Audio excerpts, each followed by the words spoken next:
So I know we're a little bit crowded here today, and we're going to split off into 2 rooms once we go to start doing the hands-on demo portion. But we just had some announcements and just kind of go over a general introduction before we split off. So we just kind of wanted everyone in the same room for that. Welcome to RITSEC. This is our first week. We're really excited. We have a lot of big things planned, and we're ready to kick off the semester running. A couple questions here. What is RITSEC? Many of you have never heard of this. Maybe some of you have if you're new here. There was 2 security clubs on campus last year and a couple years before that, back until 2001 or something.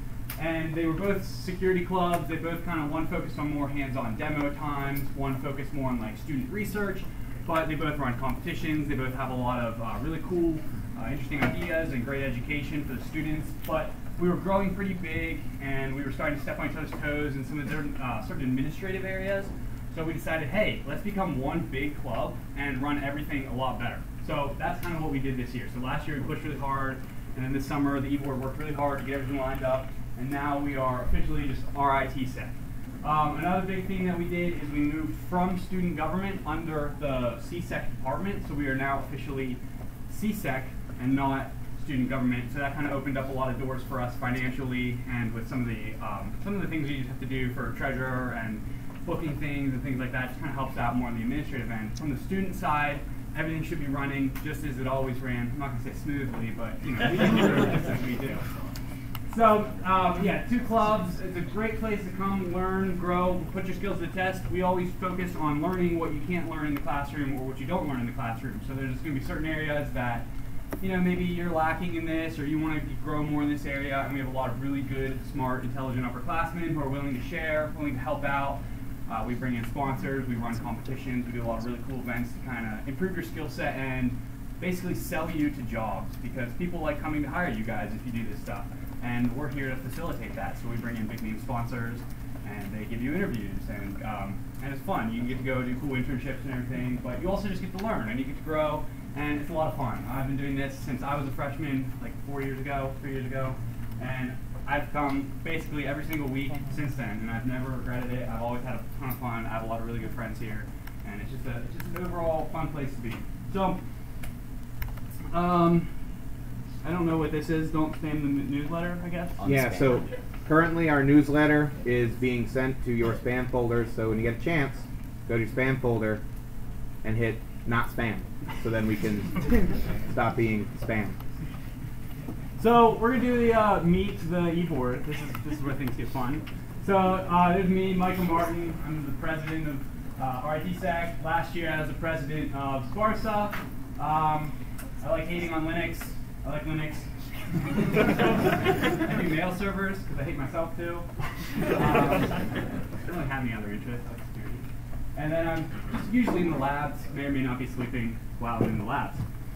Next up, we have Ruff Lombardi. This is our head of education. Hi everyone. My name is Ruff Lombardi. Nice to see you guys. We have a great turnout today. I'm currently a senior. My previous position, I was secretary of Sparsa. Pretty decent one in my opinion, but my security interests are, I really like Windows research. So other interests, hiking, gambling addiction, and 3-time American champion. See me on the softball field. You can find me in the labs at Casino or Chipotle, and then this is how you can reach me. Yeah, so thank you guys. This is our head of research, Nick. Hey, I'm Nick. So current year, 5th year, I guess. That's good enough. It's cool. Previous positions, I kind of did some crypto things. So yeah, but now, so my security interests are crypto and web app. I guess I do web app and product security now. That's the thing I do for a job, I guess. And other interests include, but not limited to, drinking. That's cool. Politics. That's also cool, I guess. Cooking, also fun. Battling the occasional Russian bot, always a good time. Adding annoying hashtags to words, yeah. And yelling panic songs.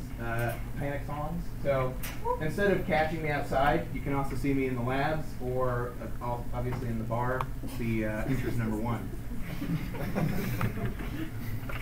our competition architect, Sean Neumann. Hey guys, I'm a junior. I'm a competition architect. I used to be the secretary for RC3.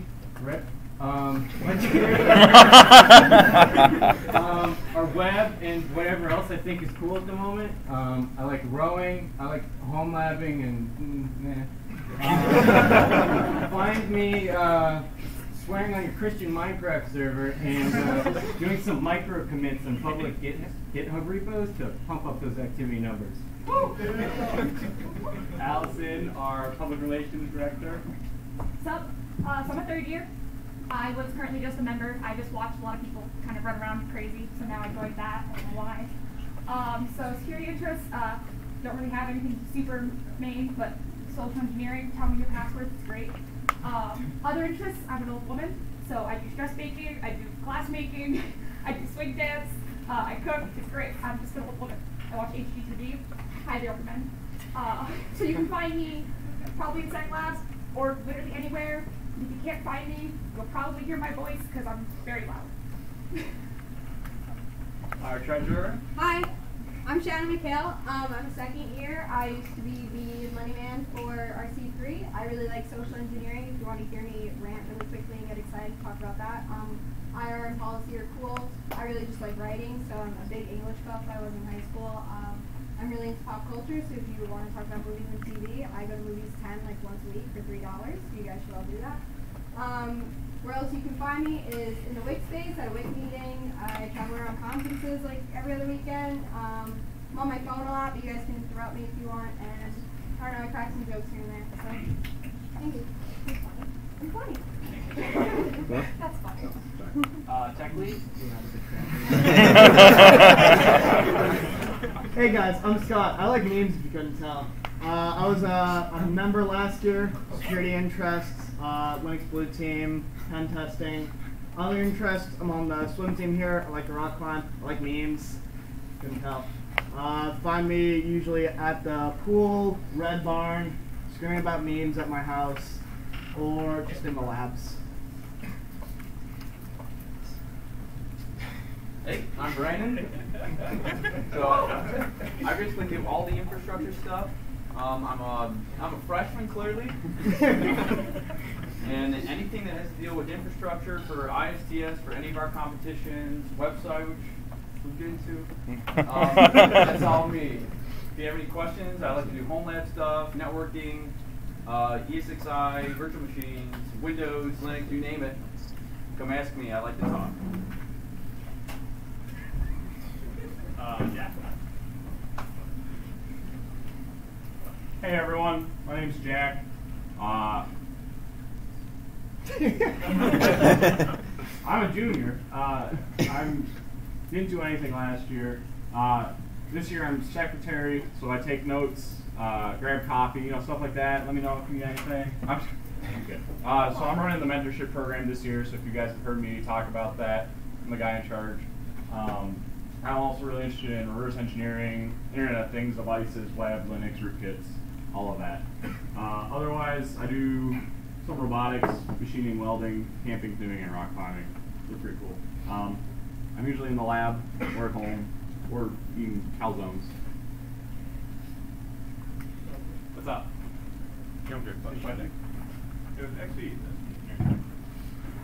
All right, so just want to give a round of applause to the Eboard. They've worked really hard. They have supported me in everything that we've been trying to accomplish this year.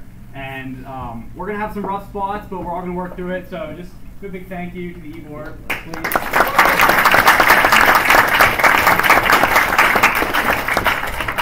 All right, so we have a couple of announcements, and we think this is going to take 15 minutes, but so we're going to try and, if you feel like we're rushing, it's kind of because we are. We have a lot of Linux 101. There's kind of a lot of slides to cover. We want to give you guys a good demo, but we have a lot to go through. So we're just going to go ahead and hit the ground running. So our mentorship program, Jack, do you want to just give like a 5-second spiel on that?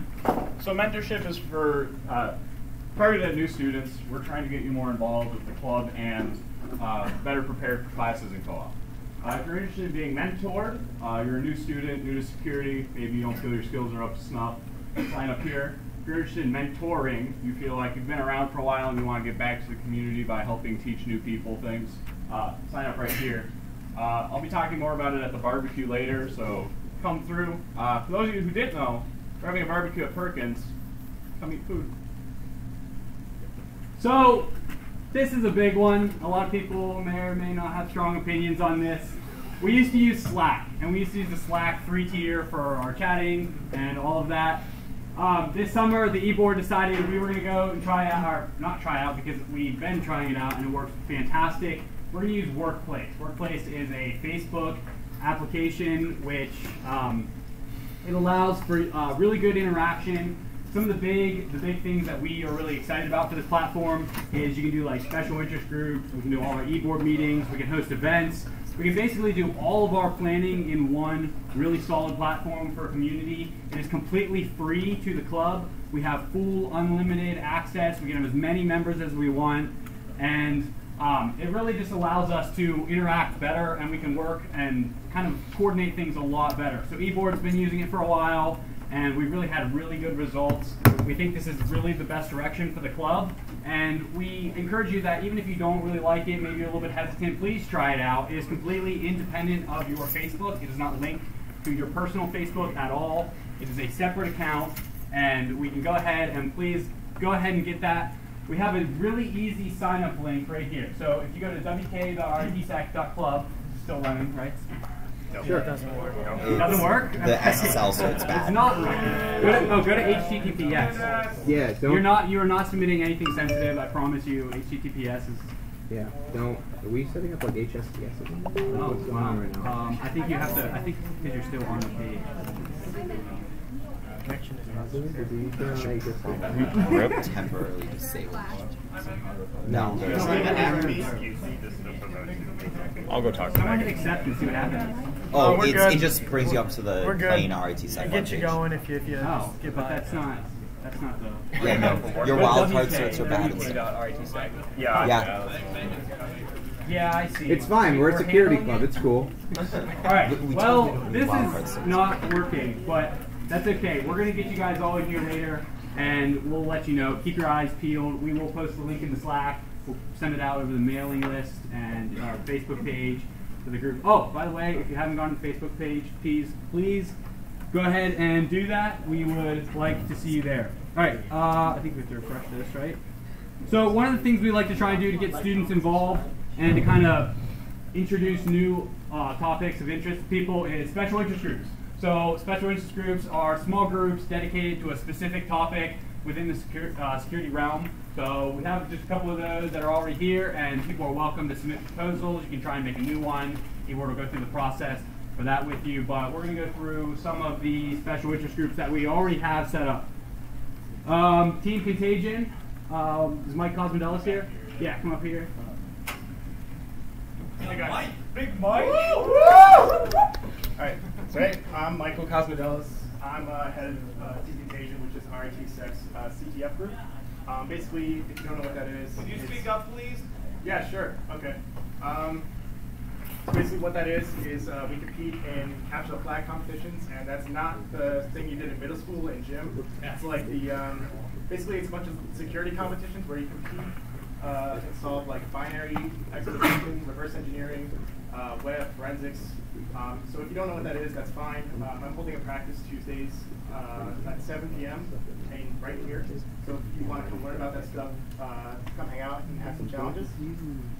So if you want to learn any more information about this, you can email me at mbc4949@rt.edu or just come talk to me and we'll see, figure out where to go. Thanks. We have Riots. Is Owen McCarthy here? Hello. For this one, most of it's on there. Most of it's on here. Everything you need to know. There's also a website now. If you go to igriot.club, there's more information as well, and you can sign up for like a newsletter as well. But mainly, we just test vulnerabilities in things like Wi-Fi cameras and smartwatches and all that kind of stuff. So we'll meet up. Join the IG Riot. We'll be on one place. Are we still using the Slack still? No, we're not. No. We already have the grade. Well, when it's up there, join the Riot Club on work. Interest group. The interest group one. Oh, that's where it is? Yeah. Yeah. Join that. We'll figure out when we meet. All right. Is Mike Milkovich here? Oh, no.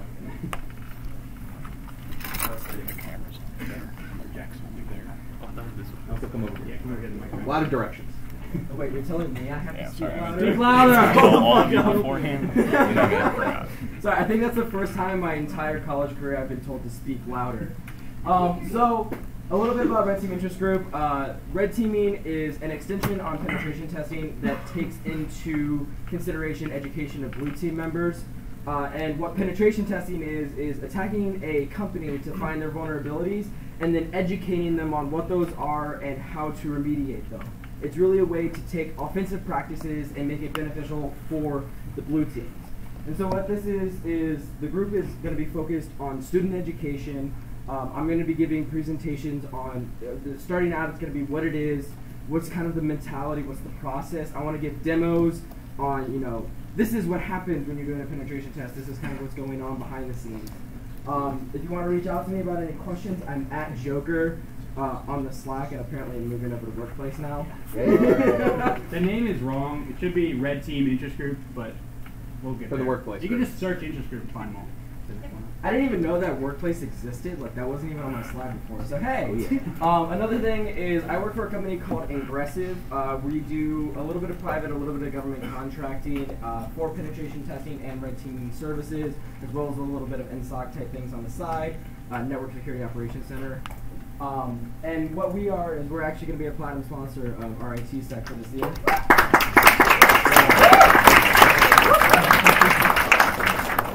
So you'll see me around a lot. You hear me talking a lot. A couple of my bosses are actually going to be showing up for some of the events. So make sure you are speaking to them because they really like hearing from everyone here. And even if you are new and feel like you don't know things, one of the really important things is just passion and caring about what you want to learn. No, it's fine. I see things changing behind me, and I'm expecting new things to show up. Another thing is I'm graduating in December, but I'll be back for a lot of the competitions with the company. And I think that's pretty much it. Again, if you want to reach out to me, I have to create a Workplace account now, so I'll go back and do that once it starts working. Once it works. Your email's on there as well. Yeah, and I'm going to go ahead and post up a when to meet. This is not mine. I'm going to go ahead and post up a when to meet on that for everyone to put up their times that they're available, and we're trying to get the meeting started next week. So if we can't get the time to get out, it'll be the following week. So, thank you. All right. Brad Campbell. Hello. Yeah, Brad. Yeah. Yeah. Let's all get excited for the really weird things I talk about.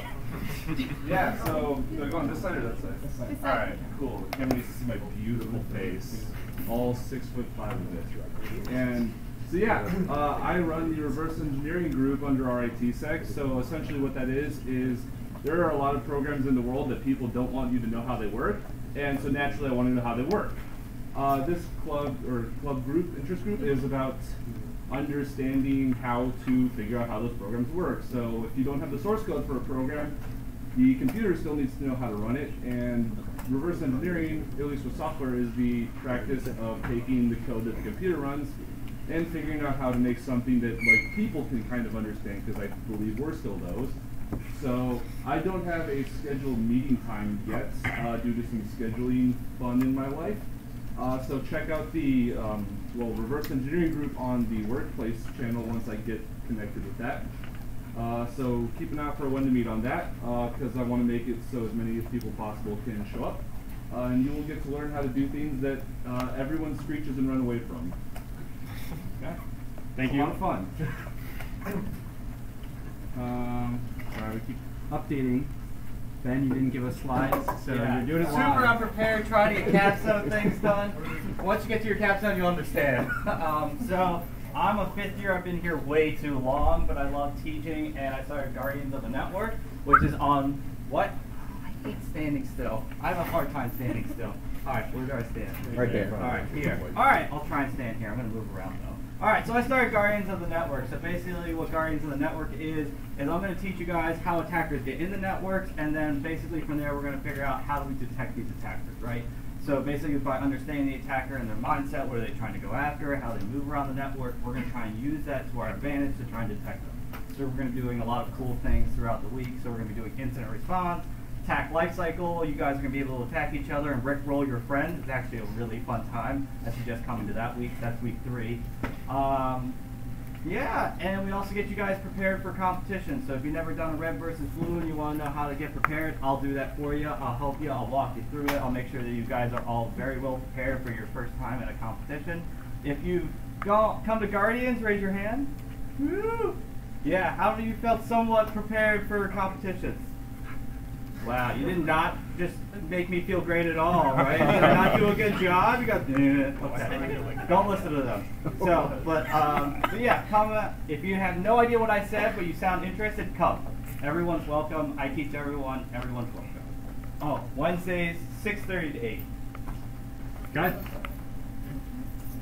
So that's our interest groups. There's going to be more throughout. Maybe if people start them, I know we have a couple people who are really interested in starting them. So keep your eyes peeled, listen to the announcements. There's probably going to be more by the end of the year. So if you want to start one, let us know. If you want to join one, let the interest group leaders know. Everything's going to be a little more organized as we proceed through the semester.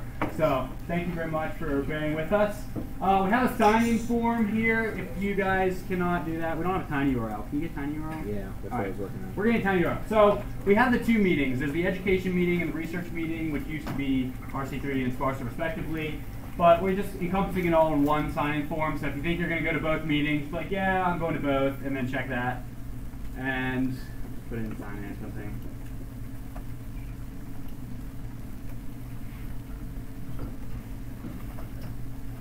Okay, tinyurl.com/RITSEC-sign-in. Do you want to type that in there for me? We'll get it up there.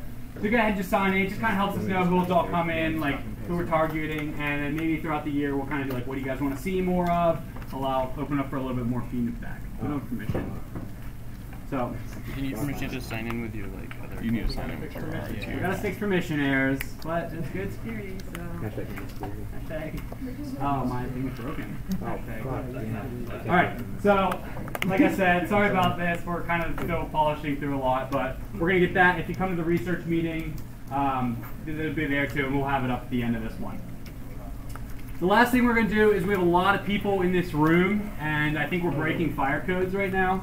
So what we're going to do is we also have the other lab reserved. So if you're kind of more familiar with where the other lab is, or you really just feel like moving, you're welcome to go over there, and we're going to have a second presentation and this exact same demo, same content, but just kind of to space it out a little more room for us all so we can go through and start working on the demo and everything. So half of the people would follow Scott and go to Sec Lab, please, and thank you.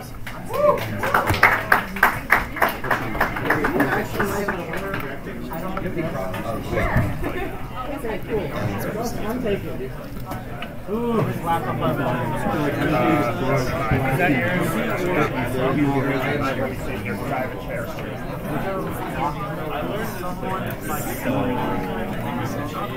Yeah, thanks. By Scott. Yes, that sounds like a really good idea. Who's Scott? Frank. You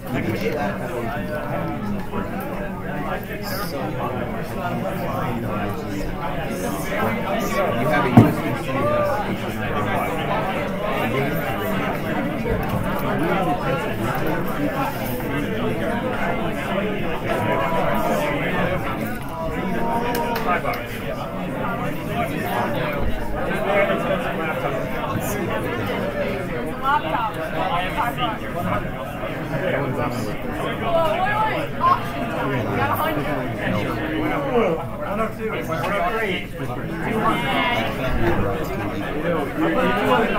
I can't get to No, I don't have money. The bag come like that. What's in there?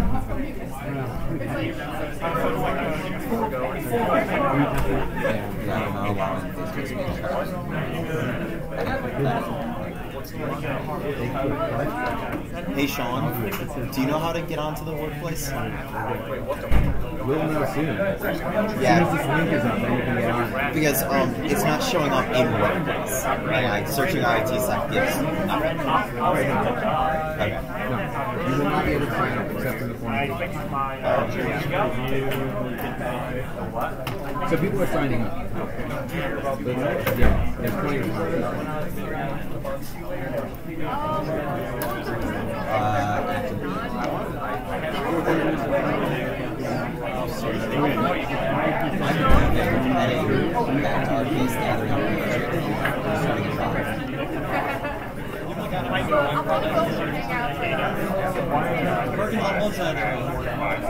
True. I think I'll tell you.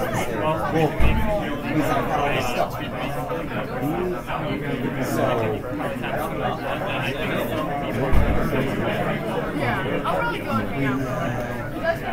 Alright, can someone test the sign-in link for me? It should work. It works? Alright, thank you. Please sign in if you haven't signed in. And yeah, so that'll help us kind of know. Sign in 2. Sign in 1 worked for me. Oh, okay. That's weird. We were getting errors. Alright, we're good. So you sign in 1 or 2. More options. Okay. We're going to get started with Linux 101. So, who here has used Linux before? And who here has not used Linux before? And who here has used it enough to be like, I know what it is, but I don't know what I'm doing? I still feel that way, yeah. So, what is Linux? Okay, Linux is not an operating system. Linux is a kernel. But operating systems that are derived from Linux are built, such as Ubuntu, or Fedora, or God forbid Arch or something, or Gentoo. So the kernel itself, though, is Linux. So when you hear like, oh, I broke the Linux kernel, you're not breaking one operating system, you're breaking every operating system that relies on that kernel. So it's different. It was kind of meant to be, well, there's a bunch of confusing things like BSD, which is Mac, which was competing with DOS, which is Windows, but then Mac wasn't free enough or something. So then they made Linux to make it like more free, and now they say it's less free. It all depends on who you ask. It's a very controversial community, and everyone likes to yell at each other on mailing lists. So you're opening up a new world here. But basically, there's a lot of different types of Linux. And you're going to see like just a ton of different operating systems based on this. So when you're like, how's there so many Linuxes? It's because they're running the same kernel or very similar kernels. They're not the same operating system though. Why Linux? It's open source, which means free. You can go on GitHub and look at the exact source code that's being run. You can compile it for yourself and load it up on your computer. You can just do all that. You could change some code, customize it a little bit. It's really difficult to do, but you can. And then you can run it. So it's all open source. It's free. It basically runs on everything. It's run, I think there's ARM, x86, probably weird other like MIPS or some crap. I don't know. Yeah, but is there? Okay, so there's MIPS, 2 out of 5. And then a lot of them are like optimized, so like people make Linux distributions that are really small to run on something with like a gigabyte of RAM or even less. They make them for beefy computers, they make it for all different types of things. So you can find distros for just about anything, and you can run it on just about anything. So it's kind of nice. It's interesting. You can just like, if you're pen testing, you often find just random devices. And like, oh, I guess this has a Linux shell now. Who would have thought? It's my refrigerator or something. And there's a command line. So the big thing is Windows is not heavily command line focused. You go in, you move your mouse, click on things.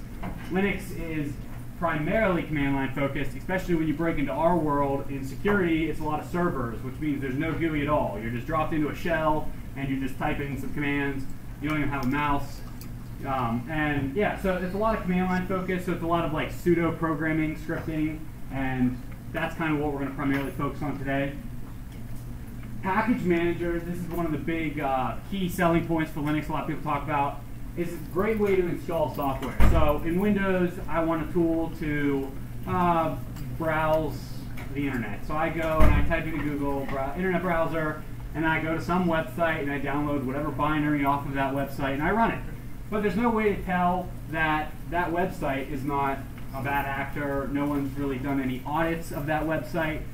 Well, maybe they have. Some websites that have, some websites that haven't. But you download the code from third parties. When you go to package managers, all the code for most applications that you're going to run into in your day-to-day life are already signed, compiled, installed, and verified by whoever's maintaining that Linux distribution. So for example, Red Hat runs their own repositories. They go build this code for you. They'll cryptographically sign it. And then when you download from the package manager, you know this code has been looked at, hopefully been patched, and is now running on your system. So it's an easy way to install things, but it's also a little bit more secure of a way to install things because you're getting from trusted sources. And the last big thing is it's multi-user / multi-session. This was a big thing back in the day when computers were ridiculously expensive.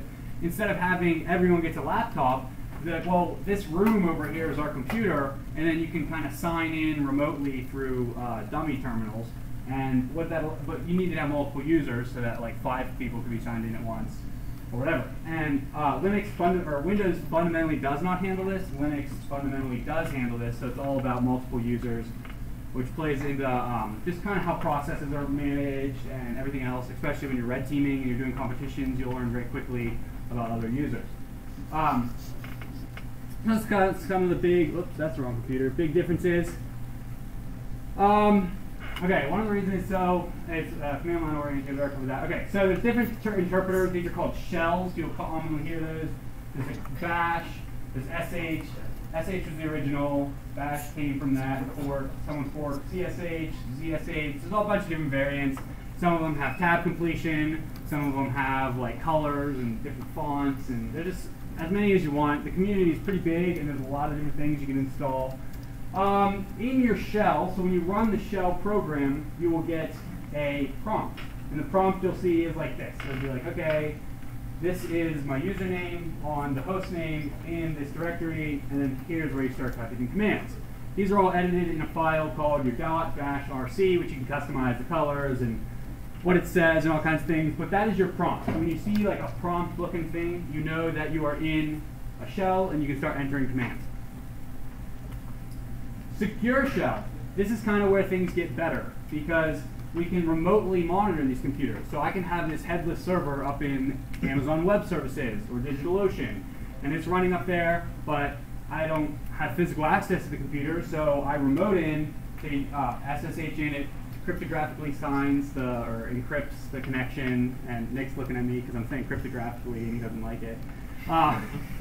But it initiates a secure connection where you can go and type these commands remotely on other computers, and you can go into different ports you can do. You can use key files.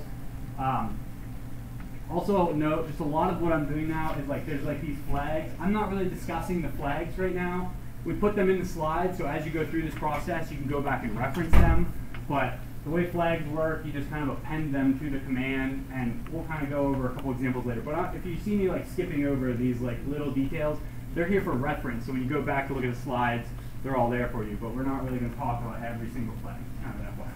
So when you go to SSH, you type in SSH username at whatever box I'm going to go to. Press enter. It says, okay, what's the password for username? You type in your password. Okay, if it's correct, you get a shell. So what that leads to problems is sharing passwords. What if Nick needs to sign on to the same user account that I'm doing on the same computer? Bad practice would be share usernames. Don't do that. So what a common practice is keys. So you generate RSA keys, and then Nick would have his own RSA key. I would have my own RSA key. We put it up. I don't know what the curve. Okay, Nick would have an elliptic curve key. I would have an RSA key, and we would put them on the server, and then we'd both be able to get in the same username using each of our own private keys. So we've never shared a password. We have the existing permissions. We are more secure. It's actually even just more secure than passwords in general. And what that allows us is it also allows for remote administration real easy because you don't need to type in a password. You can script things. So if you're using tools like Ansible, which we may cover later if you're not familiar with it, bash scripting, anything really that's using automation is going to want to use a key. And with keys, you don't necessarily need to use passwords. So it just kind of saves time. So whenever you see like SSH, it's common to see public-private keys instead because a lot of people just like using those over passwords, and it's more secure to use over passwords.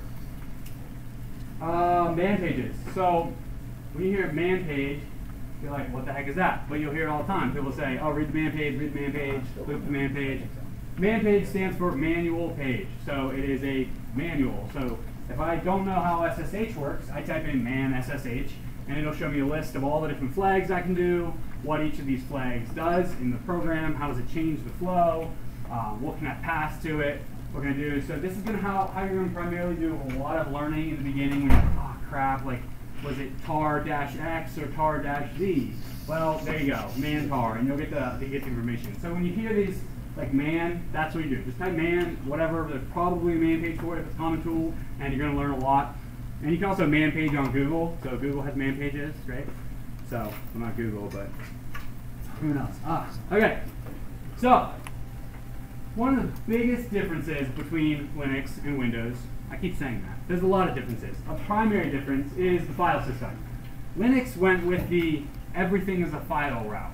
Literally, everything is a file. So processes are represented as files, network sockets are represented as files, streams are represented as files, everything is just represented as a file. And this is all under the file system. So here you have your root file system. It's like, you cannot go higher than the root. It's like C colon // on Windows, no, / is the root. But this is the root on Linux. And then within that you have all these different directories, which then have subdirectories, and it's all a tree navigation system. So when you're learning the command line, it's kind of easy to get lost if you're not familiar, but it's also really easy to learn how to do it. And we're going to be talking to how to navigate the file system a little bit better. But when you see /, that is the root, and just kind of realize you're in a tree. Everything is a tree. So, and then within that tree, everything is file. So, wrong line. So we're going to go ahead and talk about kind of how to navigate the thing a little bit. So you have your file system root, there's config, where all your binaries are. These are kind of the things to really focus on. So here you can see the tilde, that is your user's home directory. So if you navigate to tilde, you're going to go to your home directory. Dot is your current directory, in case you need to reference that for some reason. Dot is your parent directory. So if I want to go back up the tree, I'll go dot, it'll take me back. And then dash is the last directory you went to. So if you CD'd accidentally somewhere and you're like, oh crap, I need to go back, dash will take you there. So these are, like I said, this is a very big like reference sheet. Feel free, you're going to have the slides, you're going through the demo, and be like, oh, where was that again? And we can go through that. Navigating the file system is a little bit different. So here we have different commands. So I should stand by the camera. CD, change directory. That's how you get somewhere. So if I want to CD into Etsy Nginx, I will now be in Etsy Nginx. If I want to CD to // / Micah, I will CD 2 directories up, then into Micah, and then into .ssh. So that's changing directories. And then as you're changing directories, you can see where you're at with pwd, which is print working directory. So you're like, where am I? I'm absolutely lost. pwd. If you want to know what's in the directory you're in, ls list shows different files. So I would see into this directory maybe, and then I would list, and I would see all my SSH keys that I'm storing in there. And there's different flags again here, long listing, show hidden files, things such as that. Then we have cat. Cat is concatenate. It prints contents of a file. So if I catted my SSH key, I would just see my SSH key printed out on the terminal. Very simple. These are like your core 101 getting started tools. So when we go to the demo, we'll kind of see a couple examples of how these tools work and kind of move on from there. File permissions, this is another big thing. This is how we monitor who can look at what, who can't look at what within the system. If you use ls-l, it'll show you the permissions of a file and you'll be able to see. So there's 3 groups. So we have owner, group, and everyone else. So in this case, our owner can read, write, and execute the file. He can do whatever he wants to this file. Everyone in his group can read it and execute it. They could look at it, but they can't change it. They don't have write permissions. And then everyone else can maybe just read it, people who are outside of this group. So this can be represented in this notation or in octal notation. The man pages will have that. You can find it on Wikipedia. It's a little interesting. Just kind of once you learn it, though, it's like, okay, that makes sense. Just something to be aware of. So what we can do is we can go in and we can change our permissions. So who can look at what, who in what group can look at what, and then kind of go from there. So there's not a command on here, but there's chmod, which is what the command that does that. So we mentioned groups, so I could say my group can look at this. Well, we have groups. Linux has users and groups, so I could say, well, Nick and I are in the Eboard group, and the rest of you are on the participants group, or something similar. And you can go through, and you can add users to multiple groups, maybe one group, and you can do permissions based on those groups. So every user has their UID, and that's unique to them, and every group has its group ID, and then from there we can, you'll assign your group ID and your user ID to check, is this really Nick that's trying to log into this? Is this really Nick that's trying to read this file? And things so on and so forth. The root user, this is the most fun user to play with. Root can do basically whatever he wants on the system. If you have root, you completely own the system. Has a user ID of 0, and it is just completely, it can change any permissions on any file, even if it says that it can't. You can go ahead and do that. You can bypass anything. You can create users. You can destroy users, create groups. Do we cover sudo? Yes, so here we go, cover sudo. So I don't want to give everyone root to my computer, but I want to let them manage the computer. Makes sense. But we don't want to give everyone, remember I said sharing passwords, so we wouldn't want to share the root password with everyone. We wouldn't want everyone just to have full access to the computer. So we use this command called sudo, super user do. Now what you can do with sudo is you can say, well, I'm going to grant certain users certain permissions, root permissions, for certain actions. So you could grant me the ability to change permissions on files, or I could grant Nick the ability to reset passwords without having full access to the system and without ever having to share passwords. So super user is a very common thing. This is going to be modified in etcsudoers. There's a file you can go in to modify who is that. It could be root to do that, obviously. But once you're root, you can set up who can look at what, and that's going to come in repeatedly when you're doing pen testing, red teaming, blue teaming. Super users are kind of very important if you actually want to do things on the system. So you're going to constantly be hearing sudo or check sudoers to see if there's people in there. There's some other user permission commands: user add, create a system, or create a user in the system, group add, create a group, chown, change owner. So you can say, I don't own this file anymore, someone else owns it. Chmod, change the file permissions. You can go in and assign those little flags to the file, say you can read it. ID, who you currently are. This will show you your ID for your group, or for your user ID and your group ID. And who am I just says, who are you? Pretty simple. Who am I, root? Who am I, Micah? Goes like that. Any questions? We'll kind of going fast here. I don't know if anyone's kind of lost or any questions. No? Okay. So this is kind of for running processes. When you're in the shell, there's a lot. As I said, go back and reference this. You can kill processes if your command's hanging. Like, oh, this is fun. Command's taking forever. Control-C. If you want to wait, you want to just temporarily pause the process and then come back and resume it. Control-Z. Autocomplete. If you're half typed the file name and you hit tab, it'll finish out typing the file name as long as that's unique, or show you the ones that you can do. History shows you the previous commands you've done. This is kind of useful, hint, hint on the demo. History will show you previous commands. These, what? Okay, maybe not. These are the most important ones. If you remember anything from this talk, remember these. So, bang bang will rerun the last command you've executed. So, I type command, something changed, and then we rerun it. Bang bang does that. If you do a bang and then the beginning, it'll search from the beginning. So if I did echo hello, which prints hello, and then I did 5 more commands, but I want to go back to that echo, I would just type in bang echo, and it would go up the history to the last command that started with echo and run that, which is incredibly useful. And then this replaces things. So with my last command, I said echo hello, but this time I wanted to echo hi. I would just replace this with hello and then that with hi, and it would rerun that command, swapping the two. Obviously, for a command like echo, you would just retype it, but when you have like one line for loops right now in the whole thing, it's very, very useful to go through and do that. So those are like a basic, let's move around, let's look at things, why can't I do these things, permissions kind of thing. Let's go into some slightly more complicated commands and we'll kind of see what we can actually do once we start getting deeper into the shell. So find finds files. It'll look through your entire file directory that you have access to and find things.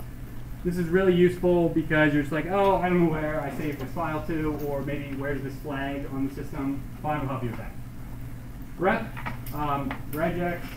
If you're familiar with regex, is anyone not familiar with regex? I guess is a better question. I think a lot of people. A lot of people? Okay, so what regular expressions are is it becomes a way to search for things. And I don't know if there's any examples of this in this slide set, but it allows you to say, I'm looking for a word that starts with P, has another character, and then ends with NT. So, and then it would search for print would show up, or you would do a star. So like P, then you could do a star here, because I don't know what's in the middle, and then an NT, or you could do like all kinds of different combinations. You could be like, I'm looking for a word that has the letter 3 or 4 in it, and they get really complicated. I think you'll kind of see some examples of that as we go through things. But grep allows you to go through the contents of something that's in your terminal and search for these strings. So if I cat out a file and it spits out all the file context, I can then send it to grep, which will search for something within that. Because if I have a 1,000-line text file, I'm not going to be able to scroll through that by hand. And grep goes in. Which will show you where commands are located. So which cat will show you the exact location of cat if you need to modify that for some reason. So back into find, this is more of a reference sheet, like I said, for find. But as you can see, we have different flags, and then we can, here's an example, though. This is like the biggest thing. If you see the flag notation, so we're doing our command, the directory we're working in, and then we're specifying different types. So we want the type of a file with the name text.txt. There's an example of a find command. And then just all the different flags. Again, we can search by permissions. You can search for files that I'm allowed to see, that no one else is allowed to see, and kind of get more advanced through that. So use this as a reference sheet when you're going through the demo because this will really help you out. Grep, okay, here we go. We have just mentioned regular expressions. There's no examples of regular expressions, but here's a link, and when you get the slide set, you can look them up, and they're really cool. They're very powerful, but grep allows you to do this, so you can search through things, and you'll find this to be a very useful tool. One of the reasons grep is so useful is because of the pipe. So the pipe character is like shift backslash on your thing, if you're not familiar.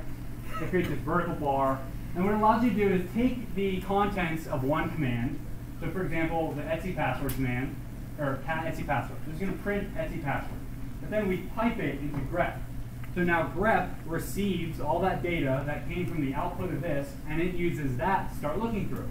So we can chain commands together. So here you can see we've chained like 5 commands together by taking the output, narrowing it down with a certain command, taking that output, narrowing it, sorting it, cutting it, and then showing the top results of it. So you can like keep getting more and more complex commands by just sending commands into other commands as you keep going through the process. Pipes are very useful, and you're going to be able to tell, like, this is just a classic example, but you're going to be able to build crazy combinations and one-liners to handle all different scenarios that you run into when you're going through this. Redirection, similar to piping, but what it does is instead of sending it to another command, it sends it to a file. So this will take the output of the process command and send it to a file instead of sending it to another command. And you can do interesting things like this. There's standard input, standard output. You'll kind of run into these as you go, but for now, these are kind of the basics. Use one redirect, it'll overwrite the file. Use 2, it'll append the file, add on, things like that. And then you can read in from a file. So for example, this reads the content and sends it into the program, as opposed to the program doing the output and sending it into the file.